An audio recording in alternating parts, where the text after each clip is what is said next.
Well, greetings and salutations, everybody. Welcome to the best damn movie-related show on the planet Earth, the John Campea Show, coming to you from right here on my YouTube channel. I'm, of course, your host, John Campea. It's an awesome honor and privilege, as it is every day, to have you, my international friends, gather around the virtual water cooler with me as we talk about our favorite things in the world, movies and movie news and all that sorts of good stuff. You can still sort of tell my throat has decided not to appear today, so we're just going to go ahead and do the show without him. But who is joining me today is the one and the only Mr. Robert Meyer Burnett. Robert, how you doing, sir? Bruh, 14 days to Endgame. 14 days to Endgame. What is it, 5 days to Game of Thrones? You know what? And 3 days until Hellboy. I mean, God, yeah. The geekiest April of all continues. And it just gets better and better. And speaking of getting better and better, we're also joined by Ashley Whalen. Ashley, how you doing? Morning. I'm chipper. I got my coffee here, guys. Ready to go. Everybody's got their mug's coffee. Not as big as the other one that you guys trolled me on, but yeah. I like my coffee mug. It is made out of solid metal and steel. Yeah, that's like a Game of Thrones. What is that? I got a solo coffee mug from Disneyland. Yours looks good. It's got the sabacc shape to it too. Yeah. Anne bought this for me for our Dungeons and Dragons nights. Oh, very cool. Which is pretty badass. Okay, guys, listen, we got a bunch of stuff that we got to talk about here today. We're going to talk a little bit about the future of Beetlejuice, or, you know, the lack thereof sort of thing. We're going to talk about a little bit about Avengers, who's going to actually end up killing, what are the odds of who kills Thanos at the end if he dies at all, and a number of other things. But before we get to any of that, off the top, we're going to talk about this. We've known for a long time now that there is an animated Addams Family movie coming, and this morning, the first trailer for the new animated Addams Family dropped, fresh with pop culture references and your classic kind of Addams Family humor went in there. Rob, you had a chance to see this Addams Family trailer. What did you think about it? Well, I've always loved the Addams Family ever since I was a little kid, and I actually really like the two live-action Addams Family movies that Paramount put out, gosh, more than 25 years ago, I think. Here's the thing. Doing the Addams Family in animation to me sort of defeats the purpose, because you can already have a crazy, wacky horror family in animation. That's kind of expected. But when you see it done live action, you know, because the Addams Family was sort of like the Flintstones. It was always like a response to me to things like the sitcoms of the 50s. Like the Honeymooners, you know, or Leave It to Beaver, or My Three Sons, or whatever, Peyton Place, which was a soap opera. But in seeing these characters in animation, it's to be expected that they're weird, because we see that all the time in animation. So it was fine. It looked fine. But it made me realize, man, I miss Raul Julia. I miss Raul Julia. Angelica Houston, Christina Ricci as Wednesday, Christopher Lloyd. I mean, those live action movies, I thought, and as a kid who loved the original when I was a kid, I loved it. You know, more than the Munsters. I was you were either an Addams Family kid or a Munsters kid. Right. I was an Addams Family kid, and I've always loved the Addams. So it looked fine, but it just made me want to see another live action Addams Family. Maybe it'll excite though the kids that haven't seen those films yet. That's true. You Absolutely. Know, it might breathe life into that again. Well, did you have a chance to watch it, Ashley? I'm sorry? Did you have a chance to watch it? I didn't, but I just saw the poster. I mean, I like the animation style already. Who's doing it? It looks very like Tim Burton to me or something. It does have a Tim Burton feel to it. Yes. It's not. I know it's not Tim Burton, but it does have that Tim Burton feel. Mm-hmm. I didn't like it. I thought I didn't smile or grin, and the one thing that worried me the most was, I don't know if they know how to handle the humor, because they did that "it" joke, right? Which was so obvious and so on the nose and drawn out.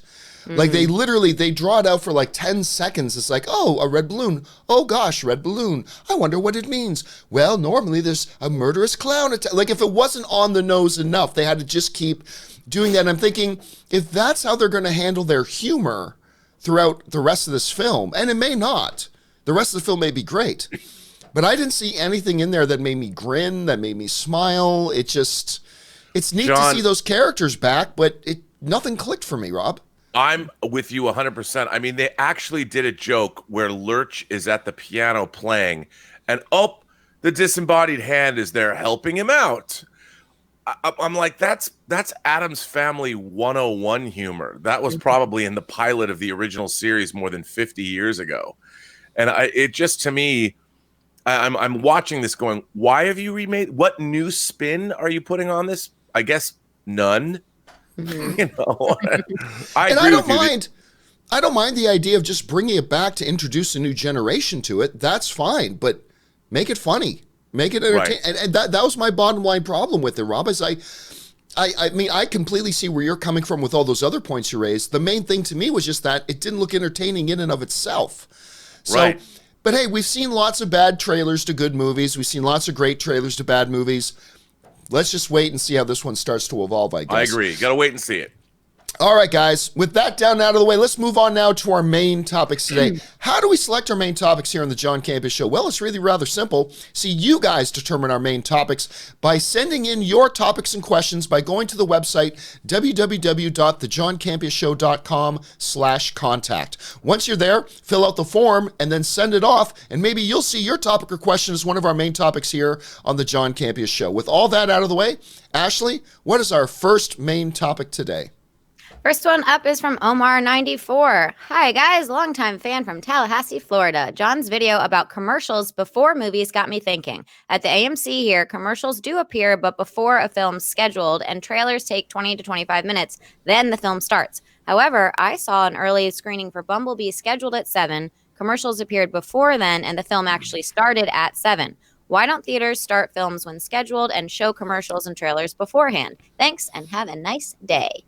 All right. Thanks a lot for the topic, Omar. And this is a topic that has actually been near and dear and bitter to my heart for a very, very, very long time. Now, I made the video he's referring to is a video I made like 5, 6, 7, 8 years ago. I can't even remember how long ago, where I was visiting Canada. I was going back home to visit Canada. And I went to a movie theater there. And the movie was supposed to start at 7 o'clock. And at 7 o'clock, the movie didn't start. No. Commercials started. We had commercials for cars. We had commercials for candies. We had commercials for feminine hygiene products. We had commercials for the newest, online site you should use. We had commercials for this and that and the other thing. And then they played trailers. And I looked down at my watch and it had to be 8:30 or 7:35, 7:40 by the time the movie that I had come to see that said it was starting at 7 o'clock actually started. Oof. Now, for a couple of years now, I've kind of been a little bit more, I don't know what you would say, lenient on it by saying, well, trailers are part of the movie-going experience, Rob. I like trailers. I like seeing trailers. And one of the things I like about going to the movies is seeing, even if it's trailers I've already seen, seeing them on the big screen. I do like that. I'm not going to pretend that I don't. But it's been bothering me more and more over the years, this whole notion of, you told me the movie starts at 7, right? You told me movie starts at 7. And you're not starting your movie till 7:25, 7:30. Here's my fundamental problem with this, Rob, and it didn't bother me for a long time, but I got to admit the last couple of months it's been irking me more and more, and maybe it shouldn't, but here's what it is. When we consume free content, whether it's stuff on television, whether it's stuff online. When I'm consuming free content at ESPN.com, I expect to see ads. It's how they pay the bills. I get it. In exchange for giving me this free content, I'm going to see some ads. I accept that. That's fine. When I'm watching, if I'm watching Arrow or something on television and they take commercial breaks, or I pop it up on the CW app, they have commercials. Okay, I'm not paying for the CW app. So fine, you're giving me free content in exchange for me giving you a bit of my time to watch commercials. I accept that. That's a fair trade. No problem. There's even a version of Hulu that you can watch Hulu for free if you watch a bunch of ads. Then there's a level where you can pay a little bit and just get a couple of ads. Then you can pay a certain level and get no ads. That's the level I have. But when I watch for free, I watch some ads. Fair trade-off. No problem. I paid 20 fucking bucks to come into that movie theater and watch a movie. You told me 7 o'clock is the showtime. I paid you for my seat. Now, you want to show me the movie for free? Fine. Play all the trailers, play all the commercials, play all the stuff that you want to play. You're showing me a movie for free. I accept that just as I do in my online surfing, just as I do when I'm watching cable television. I'm getting it for free. You're going to show me some ads. I accept that. But the moment you charge me 20 bucks to come into your theater, you lose the right to make me sit there and watch ads. I paid for my seat. I paid for a 7 o'clock start time. I didn't pay you so that at 7 o'clock you can show me the newest M&M's commercial. I didn't pay you 20 bucks so at 7 o'clock you could show me the latest Ford Focus commercial. I didn't pay you 20 bucks so at 7 o'clock you could show me the trailer for the upcoming, Missing Link. If I'm paying you, you don't show me ads when I'm supposed to get my thing at 7 o'clock. Now, if I walk into my theater, Rob, at 7 or at 6:45, and you want to have up trailers and commercials prior to what you said was the start time, no problem. No problem. I show up 20 minutes early. There's some commercials and ads up before the scheduled start time. No worries for me. That's perfectly fine. But there's just something fundamentally, there's just a fundamental issue here that says to me that if you tell me the show starts at 7:30 and then you charge me $18.50 for a movie ticket, then is it unreasonable for us as fans to go, well, then you're damn well right that a movie better start at 7:30. I paid for my seat. So, and again, Rob, I've gone back, I admit, I have gone back and forth on this over the last couple of years. For a long time, I was cool with everything. Then I was cool with at least just trailers. For the longest time, I was at least cool with trailers starting at 7 o'clock. But I got to admit, the last couple of months, it's just been starting to bother me a little bit more. The principle of you charged me to sit here, you said a show started at 7, start the damn show at 7. So I don't know, Rob. That's why I think they should start these shows on time, because the fundamental principle that I paid for my time, I shouldn't be paying additional by having to sit through and watch your commercials. So, Rob, you've listened to me whine and bitch. I wish I was sitting next to you, this because that was an awesome rant. You've been listening now for me for the last couple of minutes, whine and bitch and moan about this. What's your approach on this? How do you look at this? Well, there are a few things in life that I have anxiety over that bother me. I'm a pretty easygoing guy, except when it comes to movie start times. I hate going into a theater, like physically hate it if a movie has already started, because I want to know over the opening credits, over the logo of a studio, are they going to play the studio logo, or does the music from the movie actually begin over the studio logo? Or sometimes they change the studio logo to fit in with the movie itself. If I miss that, it hampers my enjoyment of a movie. So I'm crazy about start times and all that. Now, after what you just said, we have the ArcLight cinemas here, and they pretty much start on time. And if a movie starts, love it all the time. If a movie starts at 7, they even have a guy or a girl come out and tell you what you're about to see. He's like a concierge, or she's like a concierge. The movie will start at 7, and for the most part, at 7, they show you 3 trailers. Sometimes if it's a new movie, you'll get more. Maybe you'll only get 2. But I think that trailers are part of the movie-going experience. They help you sort of settle in, and then you see the movie. But like you, and I will say this, the AMC theater chain, when you go in and you're sitting down, they'll play commercials, but they usually start on time too. And if you've got babysitters, or if you're theater hopping and trying to sneak into another movie, let's face it, you want to know the times exact so you can plan your theater hopping accordingly. No, don't theater hop, kids. Do not interfere with the box office. But I'm with you. I think, don't abuse my time. That's as I get older and I have one foot in the grave, all of my time is precious. And what I want to be able to sit down and have an experience, a movie-going experience. So show me trailers by all means. I love that because it just gets you excited about movies in general. It kind of eases you in, and you wonder. What I love is when movie theater chains show you like-minded trailers. They know that you're part of this crowd. If you're going to see Avengers Endgame, you're going to see trailers that relate to somehow, obliquely, at least I hope, superhero movies or science fiction movies or something. So it enhances the experience. You know that movies are going to start like at the ArcLight if it's 7 o'clock, or in my case, the Endgame tickets I have is 6 o'clock.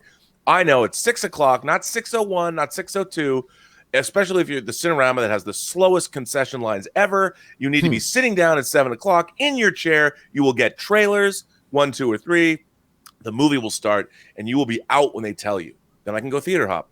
But I can't stand it. If they show me commercials starting at 7 o'clock, it makes me want to gouge my eyes out with a spoon. I'll cut my tongue out. I will burn my flesh. It makes me so angry because, like you, I paid money. I want to have a cinema experience. Now, I don't care. You can have a before the show thing and show me whatever you want as I'm sitting down. I'm still checking my phone, but it's 7. That's my start time. Start the show, man. And the show begins with trailers, preferably that I haven't already seen online, even though that is increasingly rare these days. That's what I want. That's the experience I want. And for the most part, living in LA, there's a lot of theater chains that make sure that's true. But if I was in that theater with you, John, in Canada, I wouldn't be able to talk to you now because I'd have no tongue, and I couldn't see Ashley because I'd have no eyes. And that's how I feel about that. You gotta start a strike. Come on. Where do you fall in this, Ashley? Like Rob and I, we're a little bit off here. Rob is like, as long as it's just trailers starting at 7, I used to be that way. Now I'm starting to feel like, no, man, if you want to play trailers, play them before the start time of the movie or in there. Maybe, are you on one side or the other? Do you have a third position of this? How do you feel as a movie goer when you're going into the movies?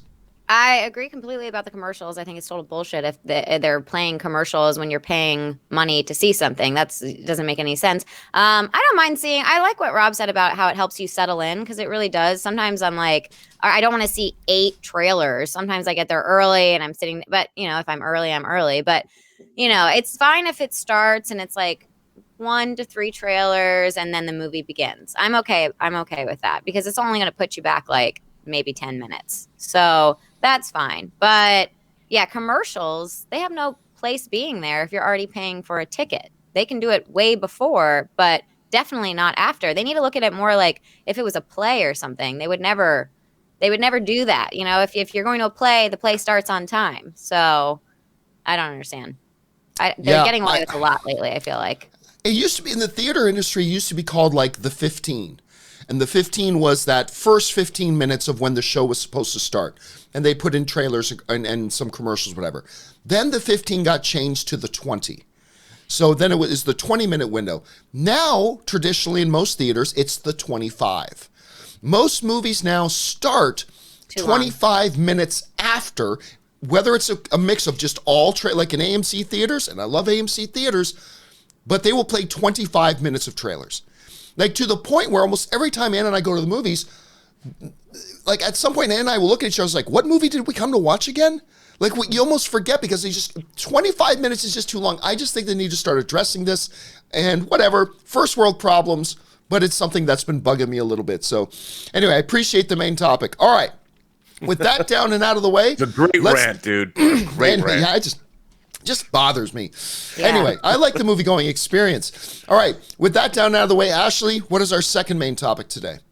All right, next up is from David Zantanos. You spoke about The Rock and Black Adam yesterday. Do you think that DC WB is waiting to see the success of both Shazam and Joker movies to see if there is an audience for this movie? Shazam to lay the ground for the world and Joker to see if a villain-centric movie will work. I think the answer to that is yes and no. On the Black Adam side, I don't see any other answer other than yes. I think they really did want to sit down and wait and see how would Shazam do? How would Shazam fare? Because, Rob, I just don't see how, if a Shazam movie comes out and completely flops, I don't see how you move forward with the Black Adam at that point. Like, it just doesn't make any sense to move forward with the arch nemesis of a hero when the hero's first movie comes out and falls flat on its face. Now, it looks like Shazam is going to end up being profitable, which is great. But Yeah, I do believe that. I do believe part of Black Adam's fate rests on how well does this movie do.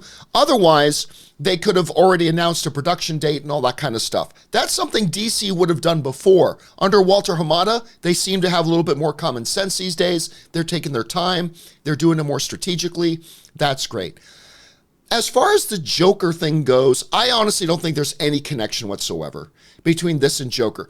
Yes, technically speaking, both are comic book villains, but therein the similarities end. The Joker movie is a truly Elseworld, standalone kind of movie that's being approached very, very differently.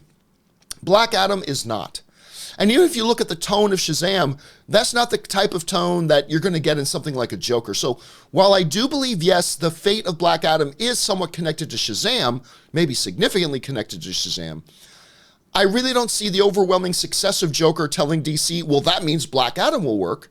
Nor do I think an overwhelming failure of Joker will mean, well, then that means Black Adam can't work. So yes to Shazam, no to Joker. That's how I see it. Rob, how do you see it? I think you're pretty spot on there. You know, they announced yesterday that they've hired the screenwriter of Shazam to come back and write the sequel. And right. I don't know if that means that Black Adam is in that. It's funny because I don't see Dwayne Johnson playing second fiddle anymore. I mean, he's now a leading man. He's front and center. Maybe, but he's also a great businessman, and he knows exactly where his bread is buttered and how to play the game. I mean, I think he's a tremendous star because, one, he loves Hollywood. He loves being in quality projects. And I think knowing how fans have embraced Shazam, he might come back and do a Black Adam movie because he's the perfect watching him play a villain now, because he's been such the good guy in all these movies. I would love to see him bring back a little of his wrestling persona into the character of Black Adam. And Black Adam is a perfect foil. I mean, it's just like when they brought Sean Bean back as 006 and he turns out to be a bad guy. I love when the good guys turn bad. And I think if they're going to play that and bring Black Adam in, what a great way. That'll get me interested in the Shazam sequel right away. And I think that's a great, great, great idea. But yes, it whatever Shazam's box office is going to be is exactly the indicator of whether or not they're going to make a Black Adam movie. Absolutely. Joker, I don't think, like you said, has anything to do with it, because a Joker movie is it's completely unto itself. And what's funny is we're starting to think of superhero movies as this amalgamation of the same thing, when really movies like Logan and Deadpool are proving that superhero films can exist in their own continuum. They're not reliant upon all of the other superhero movies. Just like Westerns can be different. You can have a comedy like Blazing Saddles, but that doesn't mean if the Wild Bunch doesn't do good, they're not going to make a Blazing Saddles. And as comic books diversify, as comic book movies diversify, they're not going to be just lumped into one type of thing. Superhero movies are going to start to be considered, well, okay, they might be superhero characters, but they can tell all kinds of wildly divergent stories. And I think that's really, really important. So I don't think because we're seeing a villain movie with a Joker just happens to be based on a comic book character, we're going to see a human interest story about how the world, as we've talked about, beats a man down to his breaking point. Yeah. And it's going to stand as a metaphor for any one of us. Any one of us, as you've said so many times, one bad day can send us over the edge, like Michael Douglas's character defends in Falling Down, because that was his license plate. And he never had a name. But that's what we're going to start seeing with these movies. So I don't think we have to equate Joker really has anything to do with Shazam or Black Adam. You know, it's unto itself. I mean, Joker's more along the lines of, as we've said, Taxi Driver than anything else. Yeah. So...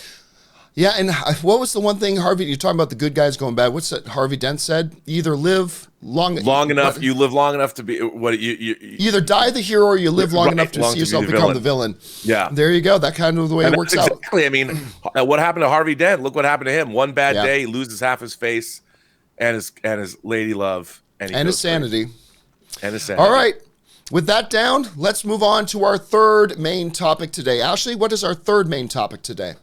Next up is from Trip McFarlane. Hi, John. With Avengers Endgame now just a couple of weeks away, I want to talk about who kills Thanos. To me, the most likely candidates are Thor, Iron Man, Captain Marvel, and Nebula. If you had to put an over-under number on each of those characters or others as to who will most likely kill the Titan, What would it be? Thanks, and bring on that filthy. All right, yeah, we are getting closer and closer every day. It's like did your parents ever make you the Christmas calendar where the calendar would be on the wall with a piece of candy, and every morning you'd wake up, you take down one piece of candy?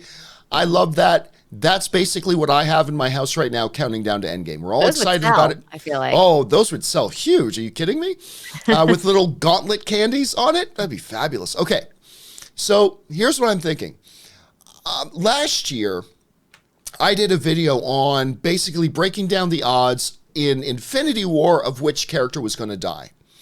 And so I'm going to do that again now, except instead of who's going to die, it's going to be who kills Thanos. It's a discussion everybody's been having, but why don't we do it here? So here's how I'm looking at it. Now, I wanted to approach it this way. Let's look at all the possibilities, and out of 100%, ascribe a certain number to each person as to which percentage each person has that is likely to kill Thanos. Be the one to kill Thanos. And here's what I got, guys. Take this to the bank. All right. Our most likely scenario at 16% is no one. That by the end of this movie, Thanos is either still alive or just goes away or something. 16% chance, I think, is the biggest chance here, and that nobody by the end of Endgame kills Thanos. Now we start getting into our real lineup. Okay. Splitting at the highest amongst the characters is Thor and Nebula for two different reasons. But I've got them each at 15% chance that they kill Thanos. Thor for a couple of big reasons. Number one, Infinity War was basically about Thor and Thanos. It was about the two of them. The movie started with the two of them. It ended with the two of them. The whole movie was basically Thor's quest to kill Thanos, and ultimately he does defeat Thanos, although he doesn't finish the job. He has the power to kill Thanos. Even Thanos, with a fully ramped up, completely maxed out Infinity Gauntlet, Thor came in, took him out in one shot. So Thor's got the power to do it. He's got the motivation to do it. He's got the narrative line to do it. So I give Thor 15%. Nebula, I also give 15%. She may not be as powerful as Thor, but she knows Thanos better than anybody. And Thanos already said in Infinity War that Nebula came this close to killing him before. She knows how to kill him. And probably is the only character other than Thor that has a greater narrative purpose and motivation for killing Thanos. Thanos has been torturing her whole life. So these are the two characters I see are the biggest, most likely. Now, we go to Captain Marvel, comes in next at 14%. Captain Marvel for a couple of reasons. Number one, she's clearly a character who has the power level that could possibly pull it off. Number two, there's a narrative purpose here. Kevin Feige said moving forward after Endgame that Captain Marvel is going to be kind of the figurehead of the MCU moving forward. It's interesting, doesn't say the head of the Avengers, but he says kind of the head of the MCU, the face of the MCU moving forward after we go past Endgame. Power level, combined with Kevin Feige already revealing what the future of the character is, I say 14% chance Captain Marvel is the one that takes him out. Then we come down to two other guys, the two faces of the MCU up until this point, Captain America and Iron Man. Captain America, because he's Captain America, but also because of this. While I still don't think Captain America dies in this movie, there is the greatest chance out of any movie in the MCU they've ever done that he does. And if he does, he isn't dying for nothing. And that sacrifice could be to finally stop Thanos. Is he on his own powerful enough to take down Thanos on his own? Probably not, but as in everything Captain America does, he finds a way. Also sharing at the 12% for many of the similar reasons as Iron Man. He has been the face of the MCU up until this point. He did go toe-to-toe with Thanos, although that didn't go very well for him. He doesn't really have the power to take him down on his own, but this could be a position and a play of sacrifice. Narrative purpose is all there. So I give both Captain America and Tony Stark a 12%. Then we get to Hulk. Hulk is an interesting proposition going into Endgame. I'm going to give him 10%. Number one, because theoretically speaking, and Hulk will tell you this himself, Hulk strongest there is. Hulk will tell you that himself. Now, he was limited in some way. We have not seen World Breaker Hulk at this point. He obviously, for the first time in the history of the movies, he got his ass handed to him by Thanos in the first movie. We could see round 2, a little bit of payback here, a little bit more of an Unleashed Hulk, maybe. So not the same chances that a Tony or a Steve or a Thor or a Nebula or a Captain Marvel have, but I'm going to give Thor a 10% chance. Now, rounding this all out, I'm going to go down to Hawkeye. And the only reason I'm putting Hawkeye at 4% is because the trailers seem to suggest very deep issues with him. Clearly, his family's going to die, and he's going to see that. And where he became the unlikely focus in the first Avengers movie, being the one that Loki turned, we could see something similar there, that again, this is a situation of a David and Goliath. Hawkeye is just a regular human being. Maybe there's somehow, some way that he takes down Thanos and vengeance for his family. Again, I give him 4% only because there seems to be a little bit of narrative suggestion in the trailers we've seen, so I'll give him a low 4%. Now, for those of you who are good at math, you'll notice that these numbers do not equal 100%. Comes close. I'm leaving just a couple of percentage points available for everybody else. I would give maybe 0.25% chance to Black Widow taking him down. I'll maybe give 0.25% chance to Okoye taking him down. Maybe, a 0.5% chance that one of the dusted characters returns and takes him down. So I left a couple of little percentage points there to play with. But overall, this is the likelihood, I think, and the order of which we're going to see people take down Thanos. Rob, you see my breakdown of this whole thing. You see who I believe are the ones who are more likely to kill Thanos than the others. How do you approach this? How do you rank them when you're looking at them compared to the chart I put together? Well, first of all, I think the number one candidate here would be Nebula for me. And I'll tell you why. All the other characters are heroes. And even though Loki, which I doubt, I'm dubious as to whether Loki is really dead. All of the other characters are heroes. And if the MCU is going forward and one of our big guns kills Thanos and without sacrificing themselves, that's my caveat. I think it taints them. I think it taints their characters. I know we talked about Batman killing. It seems sort of strange for me to say. But I think Nebula is the one person who can kill Thanos, and there's no repercussions to her character. Everybody would say that's justice. Justice was, whether you believe in the death penalty or not, in this scenario, she was tortured her whole life. She's been beleaguered. She's been emotionally destroyed until the end of Guardians 2 when she finally reconciled with her sister. She's still a mess. And if anyone deserves to kill Thanos, it's her.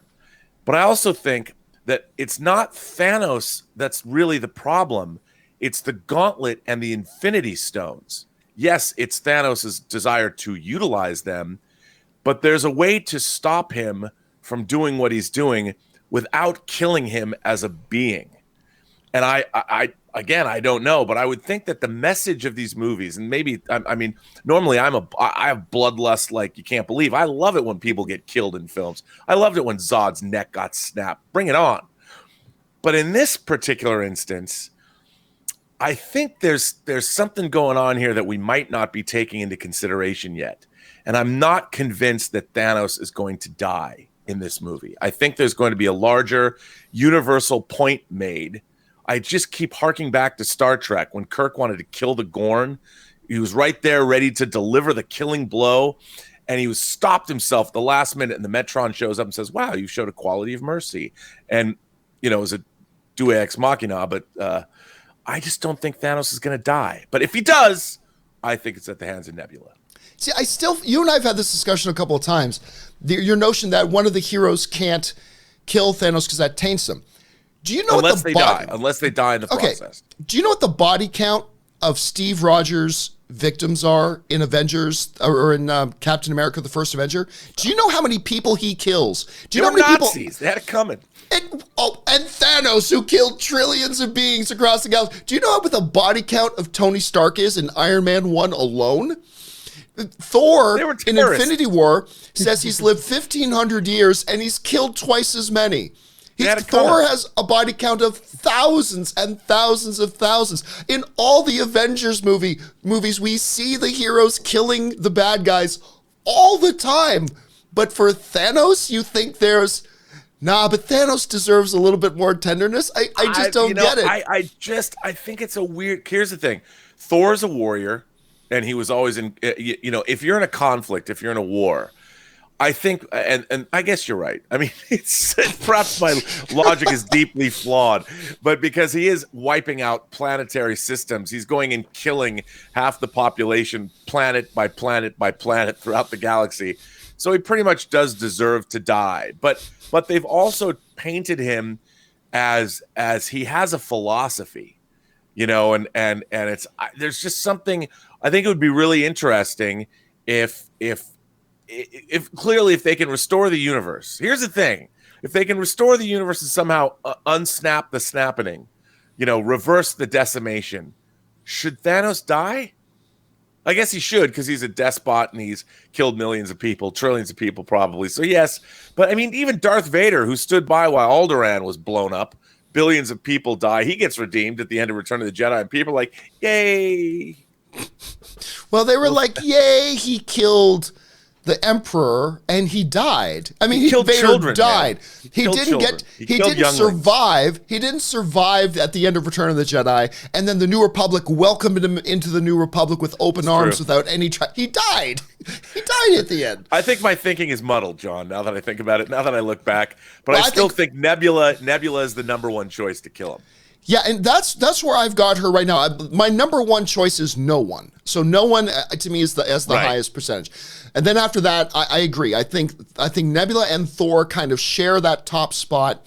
And then I go down the list. Would you change the order of my list in any way as you're looking at this list here? How would you change that order? Actually, I want to add somebody to your list because I hadn't been thinking about this, but I'm going to add a dark horse candidate. Ooh. For the Thanos killer. Hit me. Hela. Oh, okay. Hela is going to kill Thanos. What percentage would you give her? Like if we're setting Nebula at 15 and blah, blah, blah. There's a reason why they haven't shown us anything beyond, say, the first 30 minutes of this movie, which is the first 20% of this film. We haven't seen 80% of this movie because there are characters they do not want to give away that are in this film that if they showed any more, it would be too difficult not to show them or reference them. And Hela is, after all, the goddess of death. And in the comics, they've always played that Thanos is infatuated with death. Everything he does is trying to impress death. And I think at the end of this movie, one of my favorite movies is All That Jazz. Jessica Lange plays Angelique, the angel of death, and embraces Joe Gideon, the character, at the end of the movie. I think they could do some Soul Stone action where Hela meets him on the astral plane and takes him into her embrace, finally gives his soul peace, and he's taken away to the afterlife. And I think that would be badass. Well, if you want to talk about power levels as well, remember, Thor takes out Thanos one shot. He couldn't stop Hela. Even once he had powered up, now granted, he didn't have Stormbreaker. He didn't have Stormbreaker yet. But even once completely powered up, with Hulk with him, with Valkyrie with him, with Loki with him, he just knew there's no point in fighting her. We can't take her. And ultimately, it took the destruction of Asgard to stop her. So that is something we got to keep in mind. I'm intrigued by that. So guys, listen. What do you guys think? Who do you think has the greatest chance of killing Thanos if Thanos even dies at all in this movie? Jump it down to the comment section below and let us know your fun thoughts. We'd like to hear them. Okay, with that down and out of the way, Ashley, what is our next main topic today? I was going to say that I kind of hope that Gamora comes back and does the deed. But I mean, that's something. Maybe it's possible. I don't know how they would play that, but I would be very satisfied with that. You know, Rob, that is because I said I left a few fractions of a percent of a point for maybe one of the dusted characters to do the deed, but I've just been kind of operating on this baseless assumption. Because she wasn't dusted, so I feel like if there was a way to get her back, and then she did it, that would be a pretty emotional ending. Yeah, I've had this. Oh, go ahead. Well, I was just going to say, I've had this baseless assumption in my head that Gamora can only come back once Thanos and the whole situation is dealt with. But there's nothing saying that. Maybe it could be a Gamora. Well, I was going to say, I've often thought that the reason you have to sacrifice someone that you truly love to get the soul stone is because the soul stone needs that power.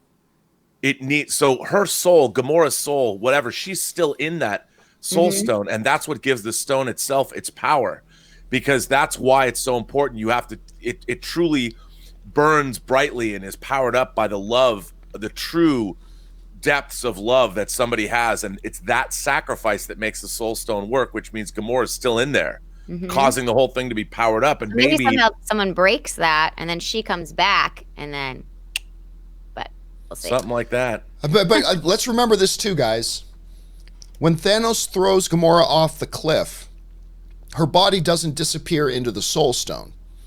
We see her dead, lifeless corpse at the, like, she hit the rocks, her body's down there, that's where she is, she's dead. So I don't know. I mean, are we suggesting that the soul stone had no power until a sacrifice is made and that gives us its power? I don't know. It's a lot of questions we have, man. A lot of interesting directions they could go in once we actually get into the movie. Can you imagine if this movie is this deep and philosophical, which I think it can be, because people are always poo-pooing the fact that, oh, these are just superhero movies. But these are existential questions I expect to be answered in Endgame.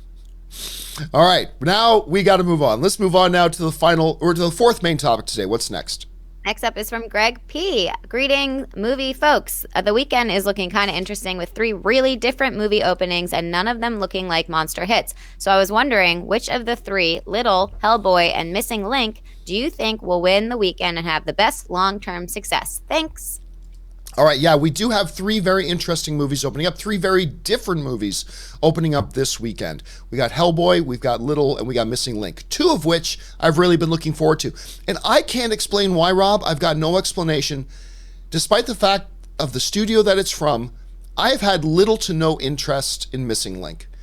Like, honestly, like, very little to no interest. The trailers haven't done anything for me. I know the studio's got a track record of some really good movies, but I have zero interest, and I'm not sensing, this is the important part here, Rob, I'm not sensing a lot of interest from people for Missing Link at all.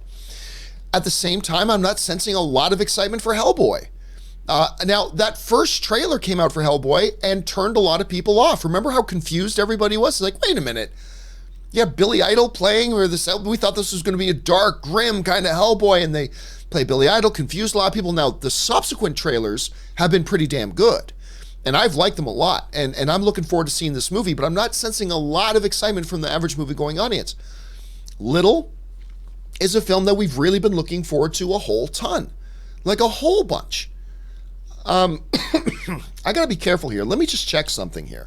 I want to see if any reviews have started to go up for Little, because I know there's been a review embargo. Little, okay, because I actually saw Little last night, and no reviews have gone up yet, so the embargo is still there. So I cannot say what I thought about Little. Just so you know, right now, I'm not allowed to say what I thought about Little. Anyway, so we got these 3 really interesting movies coming out. Endgame is still a couple of weeks away. Which of these are going to come out on top? Now, in today's era, you would just automatically think the comic book movie. The comic book movie will come out on top. But Rob, historically, the Hellboy movies have never done great at the box office. Like, they've never done great at the box office. Right. I'm not sensing a lot of buzz for this thing. Girls Trip was a pretty big success for comedy before. I'm actually thinking Little will probably be the #1 film at the box office that weekend. What do you think, Rob? I think you're right about that. I think it's got a family angle to it. I think it's got also adult appeal. You've got an African-American cast that's always good at the box office for opening weekend. I think it's a multi-quadrant film, and I think it's going to do great. Hellboy, they had to release that trailer, the gore trailer, the gore teaser, whatever, and I'm like, that was a little desperate. That seemed a little desperate to me. And I don't know. I want Hellboy to be good, but like you pointed out, and this Hellboy is like the bargain Hellboy. It was made for a price. It doesn't have Guillermo del Toro's vision at the helm. I really like Neil Marshall as a director, but there was a little turmoil behind the scenes, and I don't know how much he participated in post-production. And I don't know, man. And I think maybe, because I've been looking forward to Missing Link more than you have, Missing Link might come out from behind if it's good. Because, again, family movies, pretty much, if they're good, tend to have decent opening weekends. I just don't know if this one's even been appealing to the families. Yeah, That's the odd thing. One thing to keep in mind, though, with the new Hellboy, that while Guillermo del Toro isn't there, the true mind behind Hellboy is not Guillermo del Toro, it's Mike Mignola. Right. And Mike Mignola is attached to it and doing stuff with it. So, I mean, that's one bit of hope. All I know is, look, I still want to see this movie. I'm very curious to see this movie. I want to see it. But the fact of the matter is, I think that the trailers for Little have looked great. I think they've looked very, very funny. I think it's got a built-in demographic. They're going to go and support it. And then external demographics are going to come in and get on board with it as well. I'm not saying Hellboy's going to flop. I'm not necessarily, well, I do think Missing Link is going to flop. But I'm not saying Hellboy's going to flop, but I do think Little will come out on top. So that's how I see it. All right, let's move on now to the final main topic today. Ashley, what is our final main topic today? All right, guys, last one up is from Vic Mateo. Why is it so hard to get a movie made when everyone knows it will make money? They've been sitting on Beetlejuice for ages now and kept promising a sequel would be happening, and now I read that WB has killed it. How can other crap get made and a guaranteed winner like this one can't? I'm so mad. Why, Hollywood? Why? Yeah, so for those of you who don't know what Vic is talking about, a story's been making its rounds. Now, you guys know for a couple of years now, there's been a lot of talk and whispers that a Beetlejuice sequel, some saying it would be Beetlejuice Goes to Hawaii, but regardless of what the specifics were going to be, that a Beetlejuice movie, a sequel was coming. Winona Ryder said back in 2017, there's a good chance it's going to happen. They were working on it, blah, blah, blah. However, it looks like all that is gone now. Tim Burton was interviewed recently. They straight up asked him. He straight up said, I doubt it. It's not going to happen. Our friends over at Slash Film then reached out to Warner Brothers, and Warner Brothers simply gave a very simple statement. That project is not currently in development. So it looks like, Rob, that we can put a pin in Beetlejuice Goes to Hawaii or Israel or South America or Canada or wherever else he may want to go to vacation. It looks like you put a pin in. Now, one of the things that Vic says in his email is like, this thing would be a guaranteed moneymaker. I disagree. I do not think this was in any incarnation was going to be a guaranteed moneymaker at all. Is there a nostalgia factor? Sure, to a degree. But I don't think this thing was ever a guarantee to make money, because I tell you what, if the studios thought it's guaranteed they're going to make this would make money, it would be done. It doesn't matter what the behind the scenes problems is. That they thought it could make money, it would be done. But I think they've analyzed the situation. I think they came to the same conclusion. I don't know that this would be a moneymaker. But anyway, that's just me. Rob, how do you see this whole thing? And what's your reaction to them saying they're not going to do it now? Well, first of all, a movie like this, so for people to sort of put it in perspective, there's a lot of people who need to get a taste of this movie before it even goes before the cameras. You've got Tim Burton gets a taste, the original writers get a taste, the original producers get a taste. A lot of people get a taste, so this movie has a lot of money put in front of it before it can even get made. So it becomes an expensive proposition, first and foremost. So it's not, they can't keep the budget down. It's already probably deep into five figures in terms of millions of dollars before it even gets greenlit. That's just the initial price tag. And like you pointed out, aside from the nostalgia factor, is this a movie you spend $100 million on? I don't know. Everyone thought, hey, a Blade Runner sequel, we'll spend $170 million on it. And I love Blade Runner 2049, but it certainly didn't end up justifying its cost, because as much as people like Beetlejuice, it's not like it was Jurassic Park. And initially when it came out was a monster hit. It was a big hit, but it wasn't, it's not something that a lot of people have kind of forgotten about Beetlejuice. And is it the kind of movie now people want to see, aside from the nostalgia factor? And a script for this movie, I mean, Beetlejuice, people forget, it really is the Tim Burton, Rick Heinrich show. It was from their demented imaginations. And I don't even think Tim Burton is the Tim Burton that made the original Beetlejuice. So if you bring him back, or would we get like Wall Street, Money Never Sleeps? That's what Oliver Stone gave us with Shia LaBeouf. And everyone's like, yeah, bring back Michael Douglas and we'll make another Wall Street movie. It doesn't always work. It doesn't always work. Beetlejuice sort of captured lightning in a bottle. And I think there are some properties, such as Beetlejuice, that are so unique that trying to recreate that 30 plus years later is a difficult proposition. Yeah, I agree. And I've heard some people say, like, well, if you had Michael Keaton in it, then that's guaranteed. Yeah, but Michael Keaton, let's be honest, Birdman was amazing, did not blow up the box office. Michael Keaton starred in that other film about the newspaper that exposed the sex abuse scandal. Spotlight. That didn't make a ton of money. Another Best Picture winner. And it was amazing, by the way. Not enough of you guys have seen it. And not a lot of, it didn't draw out a lot of people. He was great in The Founder, too. Yes, and again, nobody went to go see it. So it's not like, okay, because it's Michael Keaton, that automatically means people are going to rush out to see it. So yeah, it seems to me, Rob, that it would be a risky proposition. It just seems like it would be a little bit of a risky proposition. So anyway, there's that. All right, guys, with all that down and out of the way, we're going to take some time now and take your live questions. You guys have been sending in a bunch of live questions, and just to expedite things here a bit, I'm just going to be doing the live questions myself. So at this point, we're going to sign off from both Ashley and Robert. So Ashley, thank you for being here today. Why don't you tell everybody where they can find you online and the stuff you're doing on social media? All right. Yeah. Have a great day, you guys. You can find me online. My Instagram is my name, Ashley Whalen. There's 2 Y's in that, or on Twitter at AshAttack1. And of course, the one and the only Mr. Robert Meyer Burnett. Robert, where can people find you?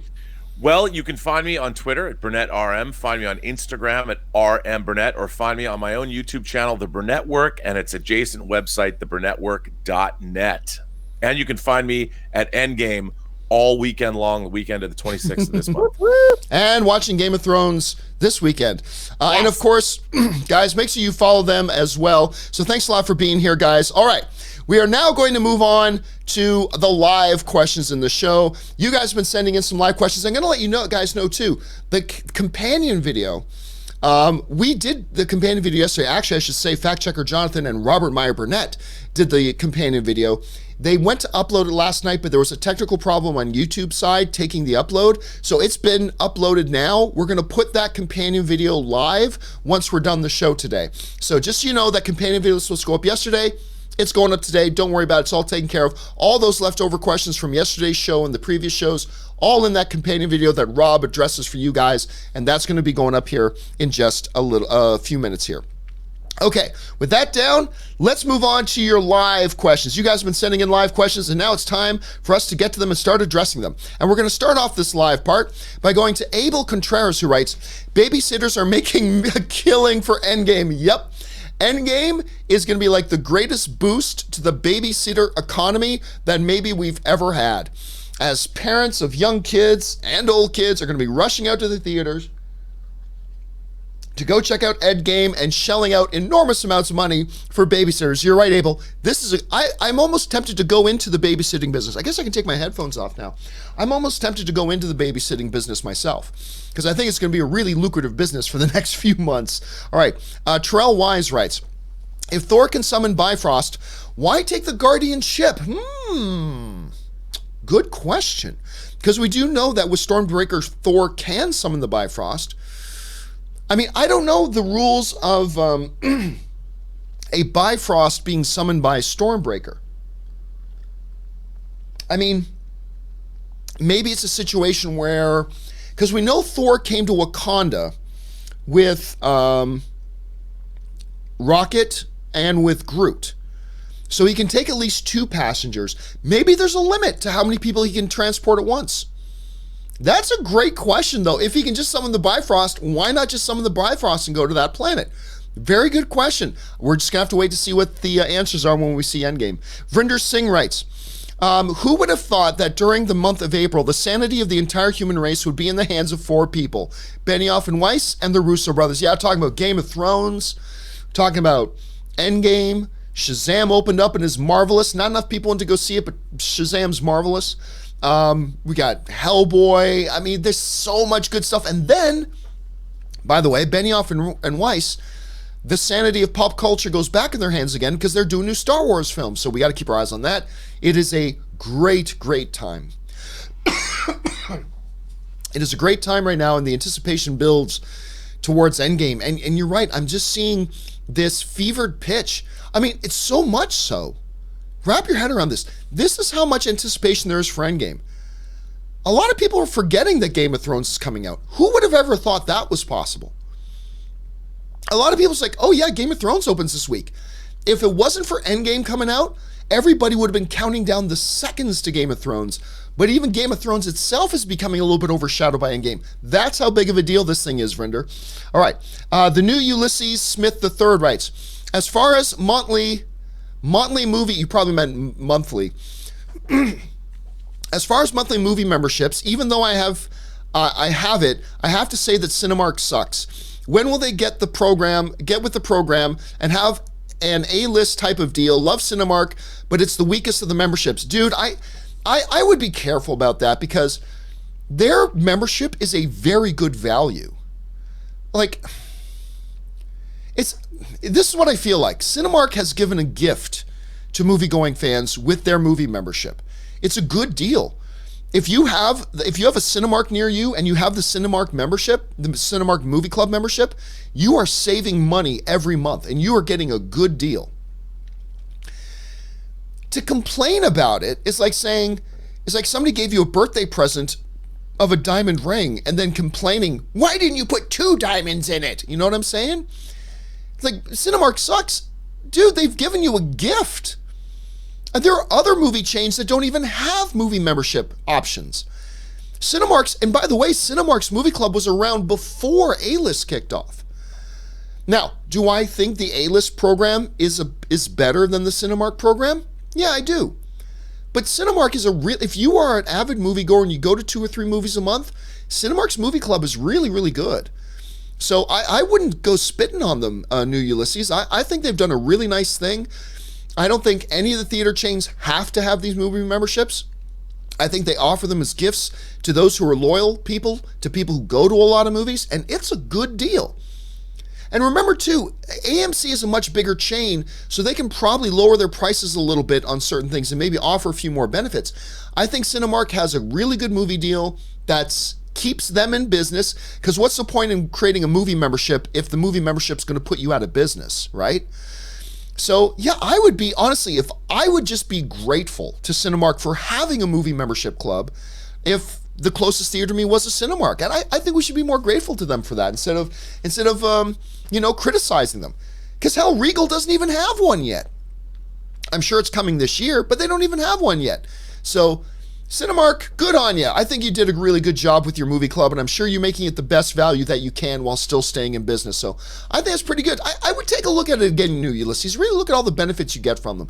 A-List is a little bit better, yeah, but I think AMC can manage that because they're so much bigger. But anyway, just my thoughts on that. Just my thoughts. Okay.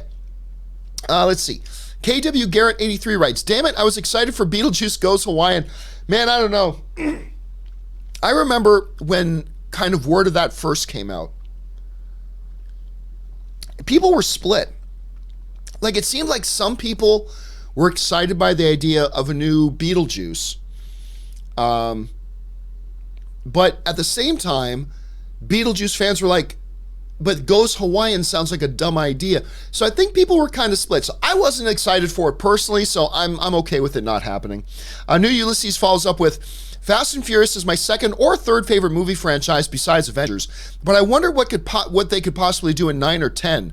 Time travel? Maybe. I know, that is one of the craziest things, New Ulysses. When you look at it, I mean, when we saw Fast and Furious 7 and 8, we're all like, what's next? Dominic Toretto goes to space. But the crazy thing is we're not even joking. Like, where else do you take them now except to space or time travel or I don't know, maybe they're street racing and Marty McFly pulls up next to them in the DeLorean and says, let's go for pinks. And they put it in and they drive. I mean, I don't know. Whatever it is.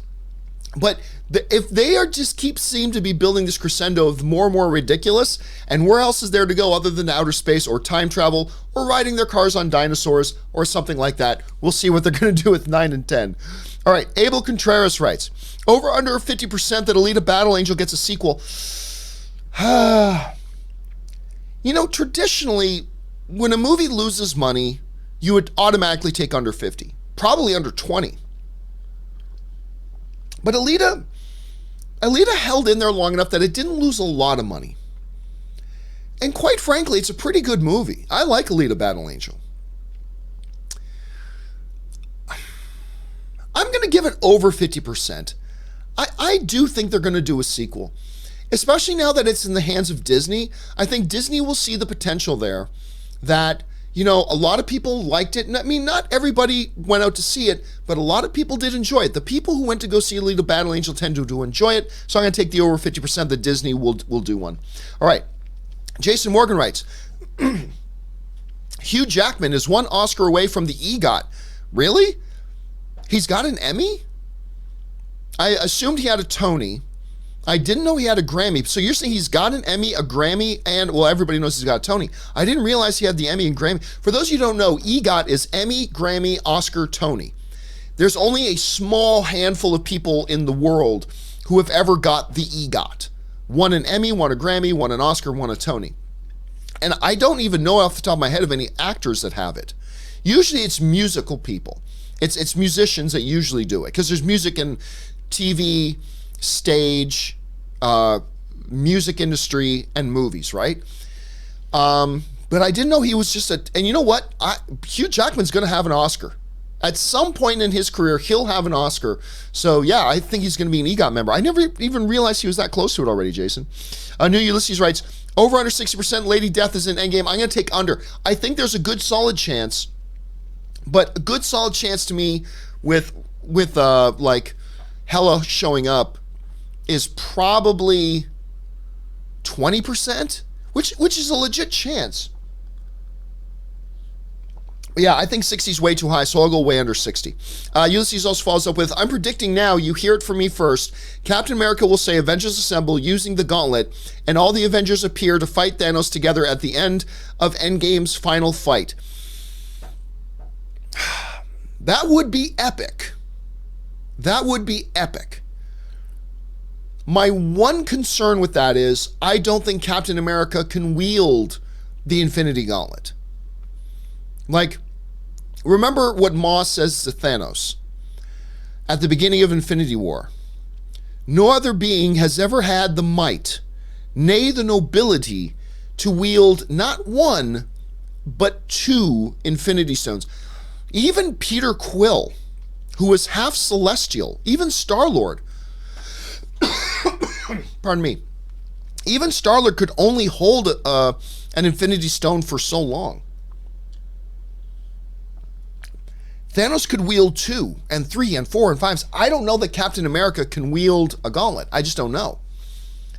But what an epic picture that would be, Ulysses, if Captain America proclaims Avengers Assemble and all the dusted characters reappear. That would be like ultimate goosebump inducing. That would be huge. I have my doubts they're going to do that, but man, if they did, holy crap, that would be a piss your pants kind of moment in the theaters. I would lose my mind, man. I would totally lose my mind. Ulysses then writes, regardless, Avengers Assemble will be said. Oh, I believe that entirely. I think there's going to be a lot of people very disappointed if the words Avengers Assemble aren't uttered at least once. I think it's got to happen, man. Pablo Diablo writes, from Melbourne, Australia. Oh, how you doing, Pablo? My prediction. Tony and Pepper get married and run a bed and breakfast for biker gangs, and Tony is annoyed because people keep putting coffee grounds in the sinks. # justice for Thanos. Well, one of the interesting things here is that I do kind of believe, I actually do believe that this movie's going to end with Tony and Pepper getting married. Now, I know there's a very good chance that this movie ends with Tony dying. I know there's a good chance for that. But I also believe there's a good chance that this movie ends with them getting married. And by the way, somebody suggested this once, and I love the idea. What if Stan Lee's cameo in this movie is him officiating Tony and Pepper's wedding? How emotionally satisfying would that be? What if Stan Lee's cameo is him officiating that wedding? How, as an audience, how emotionally satisfying would that be? Wouldn't that be amazing? Cry time. Everybody's going to be bawling and crying their eyes out the end. It would be amazing. It would be fantastic. I just couldn't wait to see it. That would be insane. All right. Ulysses follows up with, the Avengers theme song has got to be the most epic theme of all themes, at least when it comes to comic book movies. I have all the Avengers soundtracks. I'm going to say something a little bit controversial here. I actually don't think the Avengers theme song is all that epic. I believe it has grown in significance because now we associate all the things that have happened in the Avengers movies with that theme music now. And now when we hear that theme music, it elicits a lot of that emotion. But I'll be very honest with you. The first time I saw Avengers, I didn't think much of the soundtrack, to be honest with you. I didn't think much of the theme. I didn't think it was all that special. But the meaning of it and the specialness of it has grown because as each movie progresses, we attach our emotional anchoring from what happened in those movies to that music. So now, when I hear ba ba ba ba ba ba ba, when I hear that now, I get this rush of all this nostalgia and all these memories of all the Avengers things that have come up, and I'm getting all that emotion at once. But the music in and of itself, I don't know that it ever did it for me. I honestly don't know. I know a lot of people love it, and that's great, and I've grown to love it because it is the Avengers music.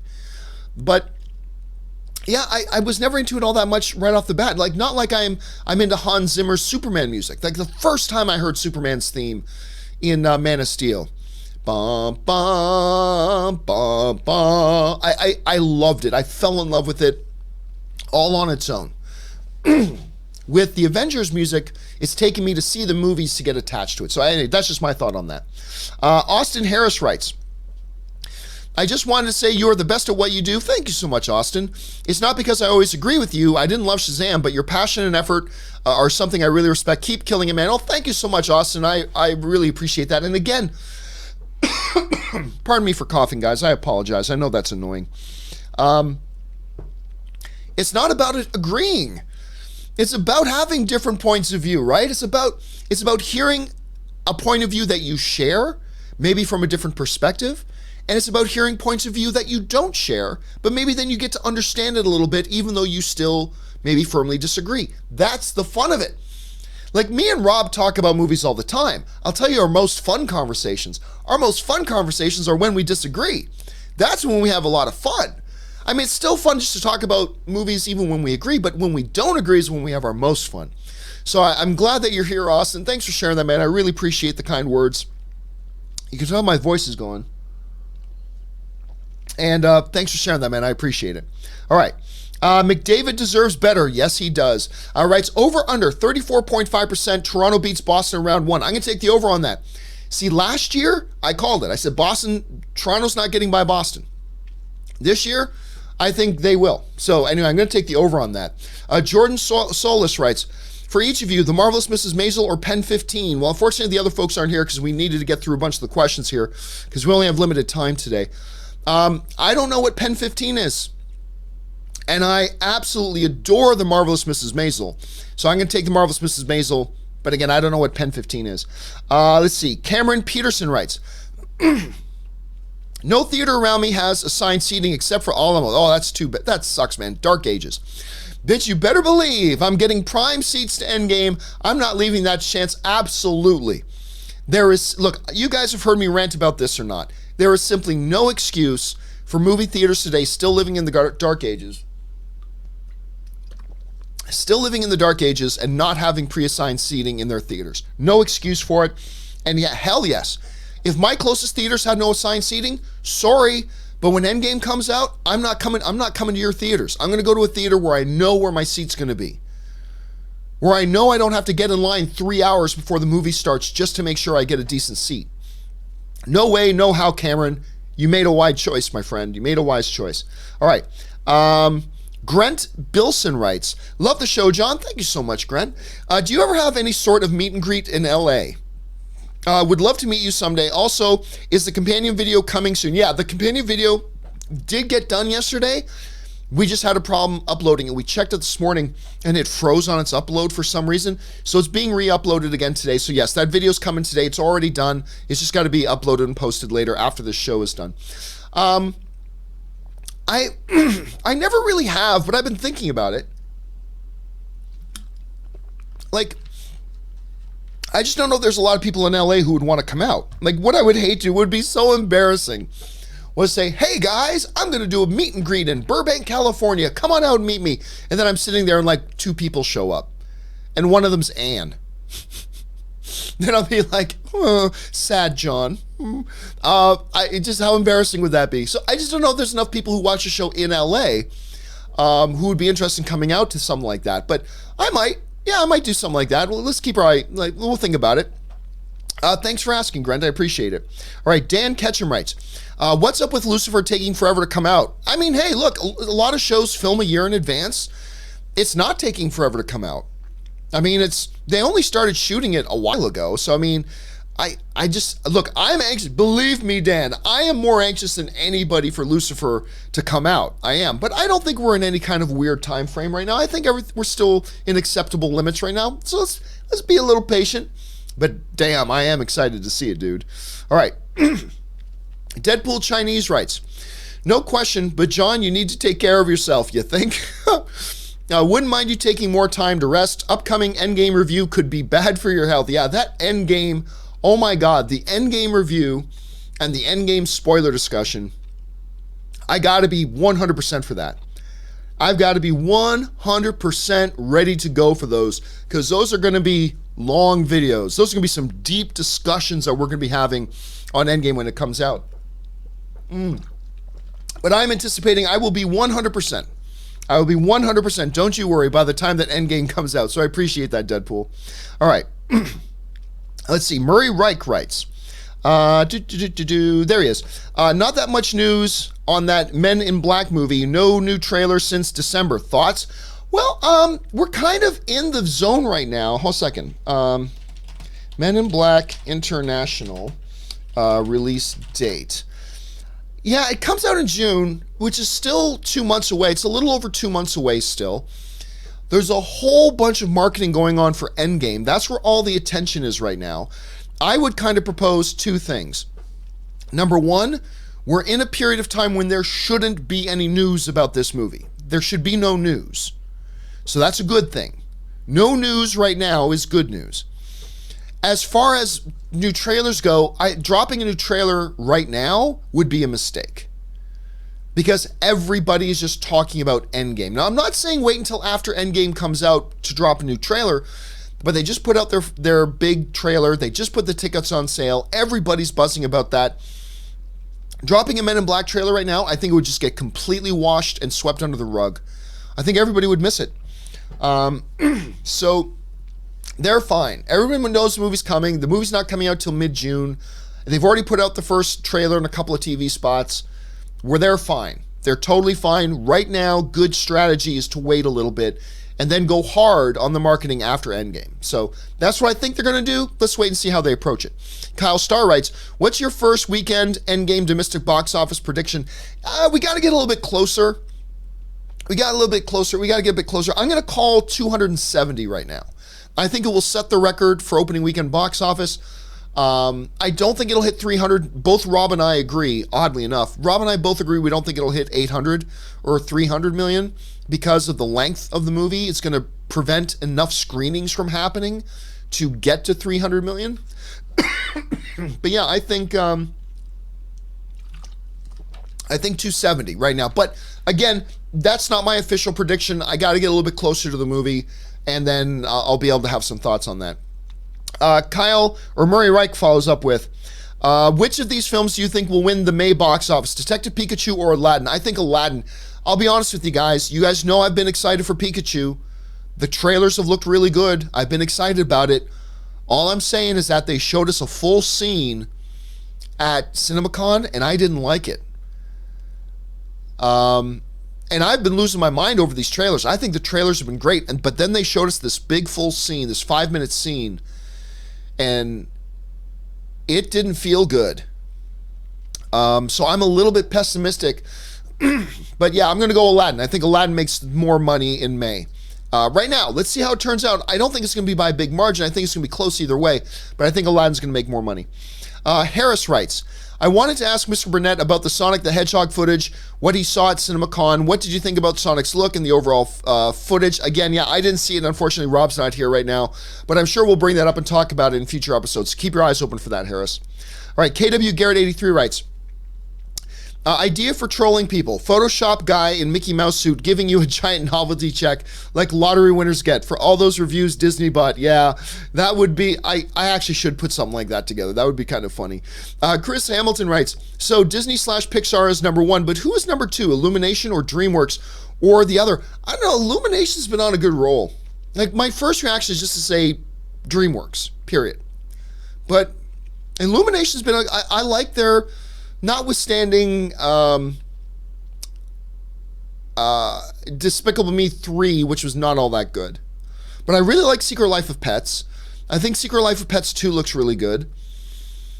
I'm still going to stick with DreamWorks. I'm going to go with DreamWorks as number 2 on that.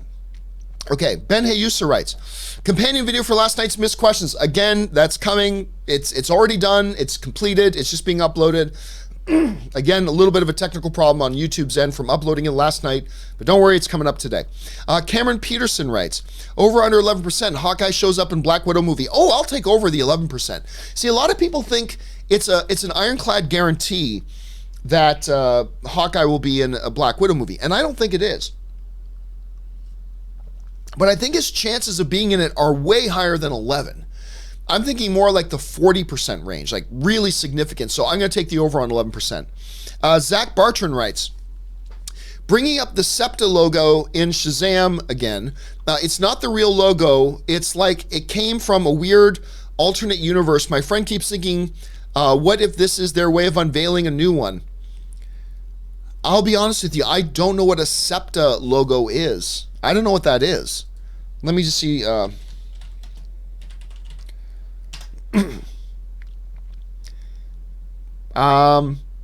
I don't know what SEPTA is, Zach. Sorry about that, dude. I just don't know how to answer that. I'm Upset writes, worst trilogy, Matrix, Hangover, Taken, or Men in Black. Ooh. See, all of those have some good ones. Obviously, Matrix. Hangover 1 is one of the great comedies. Taken was really influential. Men in Black, I mean, they all have good ones. Which is the least good one? I'll say Hangover. Even though 1 was amazing, 2 and 3 were really bad. So I'll say Hangover, but yeah, they're all in the mix. They're all in the mix. Matsif Jada writes, any of you ever watch Aki Kaurismäki film? I don't know what that film is, man, so maybe Robert did, but I'm not familiar with it.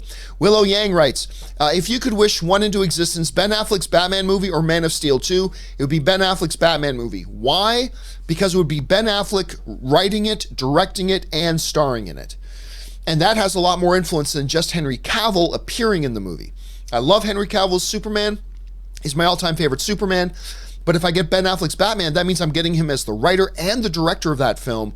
That's the movie I want to see, so I would wish that one into existence. Murray Reich writes, no major movie is opening on the 18th. Thoughts? Yeah, you know what? I was looking at that earlier. Now, if I isn't La Llorona opening up? Let me just double check. I think La Llorona is opening up on the 18th. Yeah, so Friday the 19th, The Curse of La Llorona is opening up. Don't underestimate that movie. Horror's been on a resurgence. Horror's been on a resurgence. This looks creepy. This is going to make 20 plus million, but no big major movie wanted to open on that date because the following week, or like within the 2-week window, because you're getting within 2 weeks of Avengers Endgame. Now, normally 2 weeks is enough, but you're basically, if you open on the 19th, you're guaranteeing that in 2 weeks, your box office is going to hit a major breaks. So like the next weekend after that, so that's Friday the 19th. On Wednesday the 17th, we got Breakthrough, we got Penguins, Disney. Then, of course, on the 26th, we got Avengers Endgame. I think there's just a lot of movies that want to give a little bit of leeway to Avengers Endgame, right? Because even then the week after, you got not a lot. You got The Intruder, which not a lot of people are going to see. You got Long Shot, which not a lot of people are going to see, even though I hear it's really good. Ugly Dolls is a completely different demographic. That opens the week after. But I think you're going to see a lot of movies want to keep a wide berth of a little bit of empty space around Endgame, which is probably a good idea. Clay Woodley writes, what do you guys think is the best giant monster fight in film history? For me, it's the T-Rex battle in Peter Jackson's King Kong. That one's great. I love that fight. That fight, and I don't love that King Kong movie, but that fight is amazing in it. Huh. The Pacific Rim stuff was pretty good. Although then you're also talking, does that count because it's giant monster versus giant robot? Maybe, but I'd have to think about it, Clay, but off the top of my head, I'm going to agree with you. I'm going to agree with you on that fight because I think that one's spectacular. By the way, at Universal Studios, when you take the tram ride, you go through this Kong versus the T-Rex's ride. It's amazing. I love it. I'm Upset writes, worst song, Pitbull's song from Aquaman or Eminem's song from Venom? Well, I actually like Eminem's song from Venom. That Pitbull song in Aquaman was way out of place, so I'll say the worst fit was the Pitbull song from Aquaman. Andrew Di Benedito writes, Cap throws Red Skull over cliff in Vormir to acquire the Soul Stone? No, because remember, you can't just throw somebody off the cliff. You have to throw off the cliff and sacrifice that which you love the most. So Tony would have to throw Buck off the cliff. Or, sorry, Captain America would have to throw Bucky off the cliff. Or he'd have to throw Peggy Carter off the cliff. Right? Throwing his arch nemesis off the cliff doesn't count. So no, I'm going to take a 0 on that. Akashi Telly just sends in a super chat. Thank you, Akashi. Appreciate that. One in a Lemillion writes, hey gang, the first trailer for the animated Addams Family is dropped. Have you seen it? And what did you think? Are you excited? It's got a great cast. Yeah. Here's the thing though. I don't get all that excited about cast in animated movies. I just don't. They're just doing the voice. Animators are doing all the motions. Other writers are writing the line. They just come in and read the dialogue for a couple of days and then they go home. Don't get me wrong. I'm not saying there's no value in who the voice cast is. Of course there is. I get more excited when it's professional voice actors rather than just celebrities doing voices. And that's a whole debate we can have. But personally, I get more excited about professional voice actors doing animated characters than celebrities. But whatever. It's another issue for another time. We did talk about that earlier in the show, the Addams Family trailer. I'll be honest with you, it didn't work for me. And it looked like it didn't work for Robert either. So, yeah, but that doesn't mean the movie won't be great. We've seen lots of bad trailers to good movies. But I'm just saying, just as a trailer, I didn't think the trailer was all that good. Okay. Springus McDingus writes, my theater obviously dims the bulbs, so I asked the manager about it. She told me it's none of my business. Goodbye, Regal. Oh my God, did a manager actually say that? Just say none of your business? That's how they treated their customer? To say it's none of your business? I mean, look, it's fine to say, yes, sir, as a matter of fact, we keep the bulbs at 75% capacity because we find that's an optimal viewing range and gives us a long life on the battery so theaters and audiences can enjoy our films, blah, blah, blah. Like, you don't have to agree with the customer, but you can at least be courteous about it. Like, they actually just said to you, it's none of your business. You're paying for a service. Asking what you're getting for your purchase is your business. Now, they can tell you something you don't want to hear, and you can then decide to live with that or not, but to tell you it's none of your business what we're giving you for your money, that's BS. That's BS. I wouldn't blame Regal as a whole. That's probably just one stupid manager on one stupid day, but yeah, that man, I gotta admit, that would turn me off too. Casinema Reviews writes, which will come first, Flash or Black Adam? Black Adam. I mean, as long as Shazam continues on its pace and makes money, I would say Black Adam. I think we're a long ways away from a Flash, unfortunately. A long ways away from a Flash. So I'm going to go Black Adam on that. Kevin Brown writes, WTF, in the release scene with Thor walking to Captain Marvel, you can hear her faintly say, I have telepathy. Is this real? No, I don't believe that for a second. No, I've seen that being thrown around a bunch. I do not believe that she said, I have telepathy. No, I don't buy that in the least. Ben Rayner writes, sorry if it's been asked already, but will the Shazam spoiler discussion take place this upcoming weekend? Are you still doing one? See, I don't know. First of all, if I get to this coming weekend, it's too late to do a Shazam spoiler discussion. It's too late at that point. I'm just trying to decide if my throat's in good enough shape that I can do one today or tomorrow. If I can't do one today or tomorrow, then I'm probably not going to do one. It's too late. So I'm going to finish this show, see how I feel, and then maybe I'll do one today at like 3 o'clock Pacific Standard Time.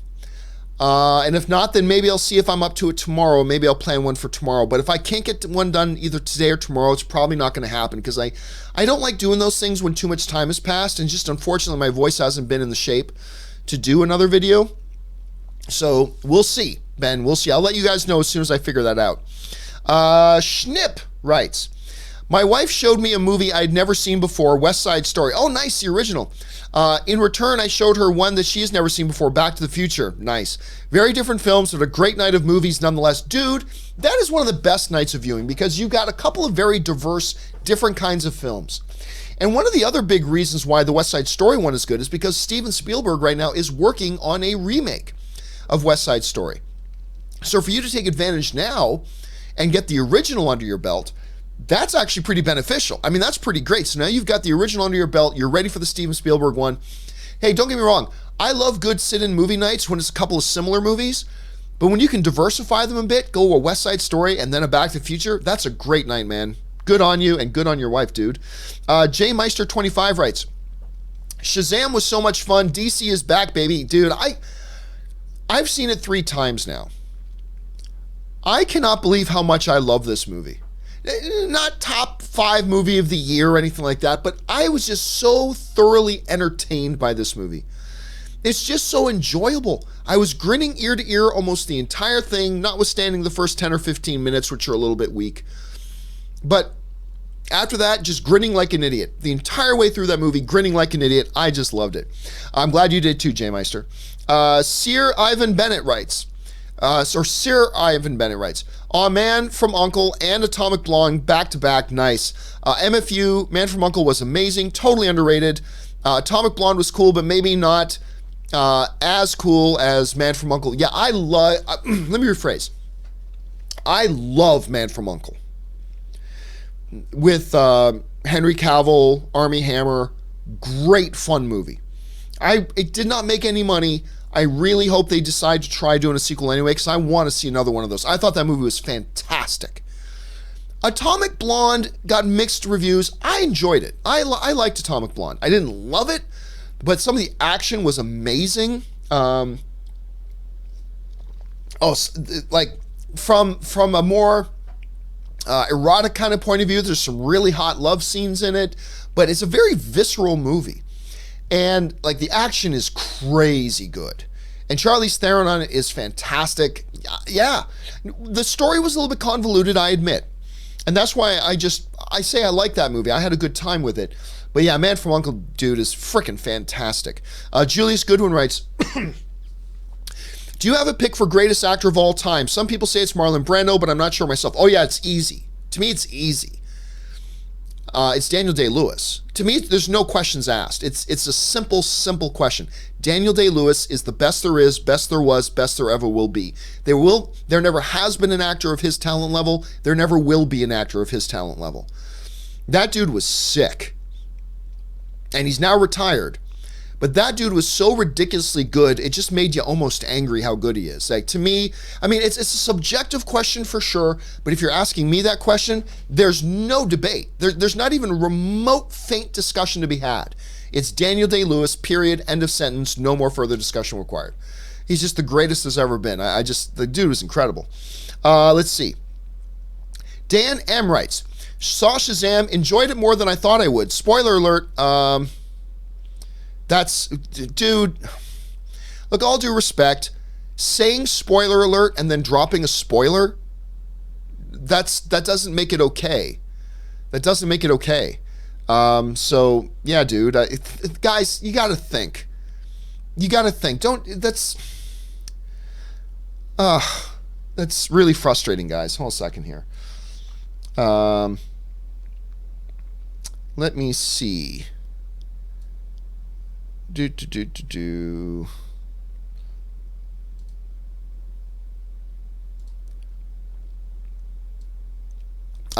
guys, you got to think that stuff through. You can't saying spoiler alert and then dropping a spoiler doesn't make it cool. Just think these things through, guys. Think these things through. Okay, anyway, let's see. Sir Ivan Bennett writes, name that movie. Her insides were a rocky place. Where my seed could find no purchase. I don't know off the top of my head. Oh, that was from Raising Arizona. Oh my God. It's been a long time since I've seen Raising Arizona.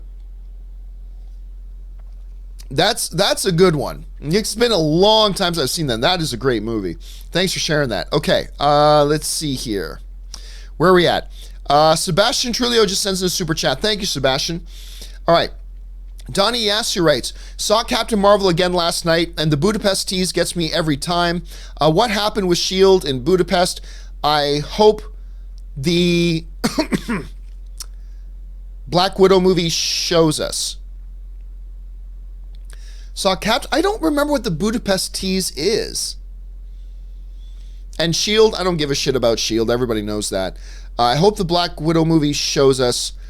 Yeah, I don't even remember a Budapest tease in Captain Marvel, to be honest with you, Donnie. I really don't. I do know I like the movie, and I hate Agents of S.H.I.E.L.D. But who knows what they're going to do with Black Widow? We'll have to wait and see. Sebastian writes, I'm going dark after the first Endgame screening. No social media, no podcast. Sorry, man. We'll catch up on the show after watching the movie without spoilers. Well, remember, here's the thing, Sebastian. The very first screening of Endgame is the 22nd. I do not believe there's any real legit screenings of Endgame before the 22nd. So you're safe until the 22nd. You're safe until the 22nd. So, but I mean, hey, do what you must.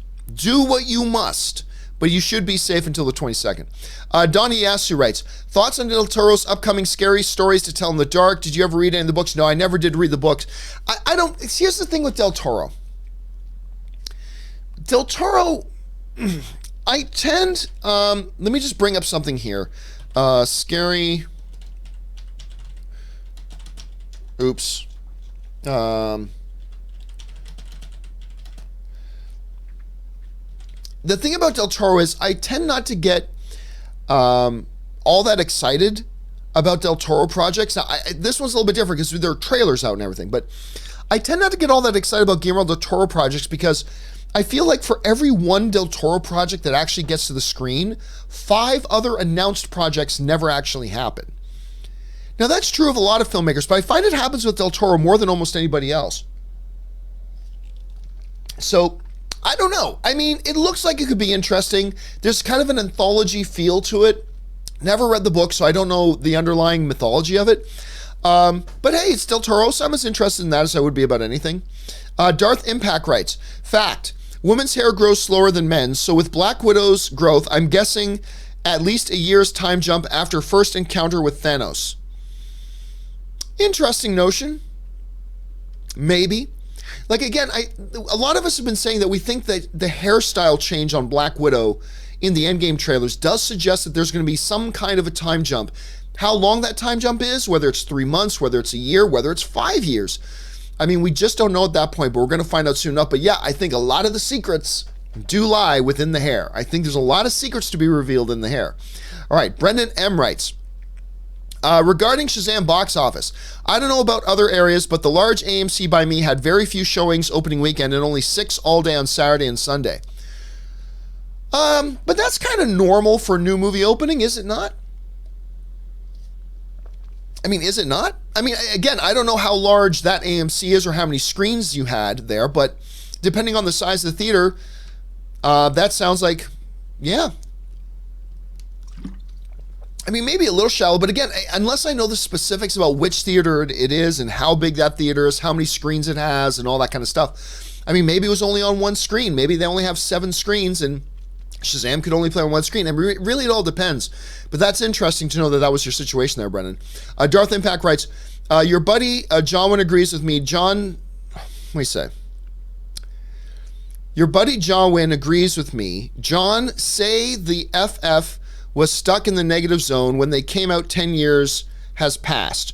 Would a reboot? Okay, I disagree. I mean, that's fine. You can have anybody other than Kevin Feige. It doesn't matter. I'm sure there are some people who agree with that. I don't think that's going to happen at all. That makes no sense to me. But Darth Impact follows up with, would a reboot of the Michael Douglas movie Falling Down be a bad idea in this sensitive day and time? I don't know. I mean, you could almost make an argument. which, by the way, it almost feels like they're doing a remake of it, and it's called Joker. Doesn't it? Doesn't it feel a little bit like they're already making a reboot of that, and it's called The Joker? I don't know. Well, I think, Darth Impact, you could almost make the argument that maybe a movie like that, a remake like that, might be needed today more than ever before. I mean, maybe yes, maybe no, but I think you could almost make a discussion on that point, I think, perhaps. Mike Hill writes, maybe the Hulk will kill Thanos for his big redemption. Does Hulk need redemption? I mean, Hulk just didn't want to come out in Infinity War, but I mean, it's possible. Look, hey, I gave on my chart, you'll see it here again, I'll bring it up one more time. I gave on my chart that I believe the Hulk has a 10% chance. I still think it's more likely that either Thor or Nebula or Captain Marvel or Cap or Iron Man, or more importantly, nobody. But I give Hulk a shot, but I don't know that he needs redemption, Mike. That's the one thing I'm not quite clear on. JCL Production, just got time for a couple more questions, guys, then we got to wrap it up. JCL Production writes, Fighting with My Family was great. I loved that movie, man. Would love to see a Vince McMahon movie and the backstage politics that goes into the business. I got a feeling that a backstage Vince McMahon thing would be a lot darker. By the way, if you guys did not see Fighting with My Family, I thought it looked silly. I did not have a lot of interest in that movie, but the movie is really enjoyable. Really enjoyable film. Very funny. It's got some good heart to it. Lena Headey's in it. She's great. I just thought the movie was really good. A Vince McMahon thing, though, the more and more I find out about Vince McMahon, the shadier and shadier things are.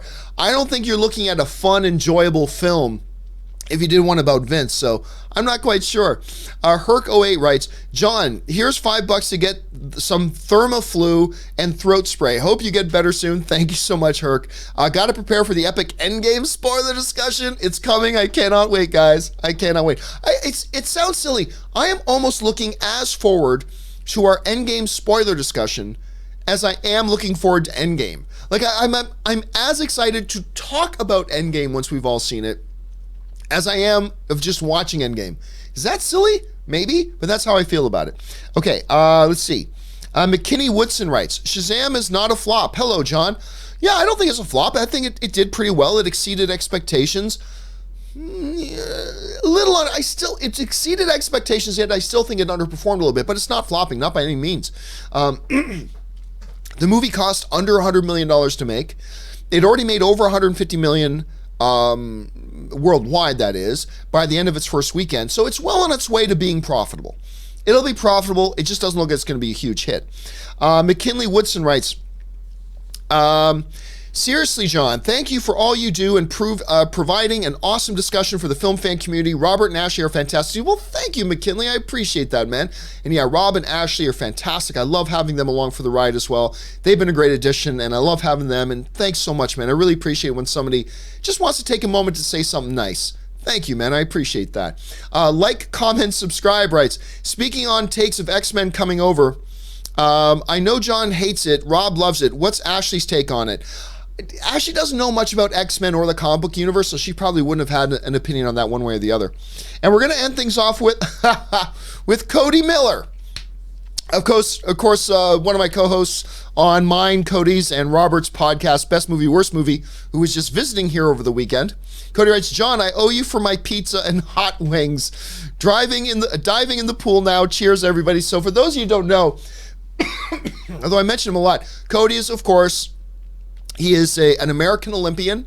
He's an Olympic gold medalist and a bronze medalist, and on and on and on. He is just one of the finest athletes in the country and a sincere movie fanatic who's doing the podcast Best Movie, Worst Movie with me and Rob. So thanks, Cody. Appreciate that, brother. Him and his wife just flew out here this past weekend, hung out with me and Ann for a couple of days, which was a lot of fun. All right, guys. Listen, for everybody from Weekle23, Rusky9110, Dominic Francis, all the way down, everybody else who sent in a super chat question, do not worry. Your question's not gone. I'm going to copy them, paste them, and they will get addressed in an upcoming companion video. Keep your eyes open for that. Your questions that you sent in will get answered in a video, just not right at this particular second because we're out of time. And my voice is gone. All right, guys, that will do it for me for today. Guys, do me a favor. click subscribe. Subscribe to this YouTube channel. Click the thumbs up button on this video. That helps the videos a lot. And most importantly, jump down to the comment section and leave your thoughts on all or any of the topics we discussed here today. Just remember, when we're getting into these fun discussions, just remember you're talking to fellow film fans. Don't get stupid and nasty like they do in some other YouTube channels, pages, stuff like that. Keep it fun, keep it light. Remember, even when we're debating and strongly disagree, it's fun, and we're doing it with fellow film fans, so let's act like that. All right, guys, that'll do it for me. Thanks so much for being here. My name's John Campea, and until next time, bye-bye.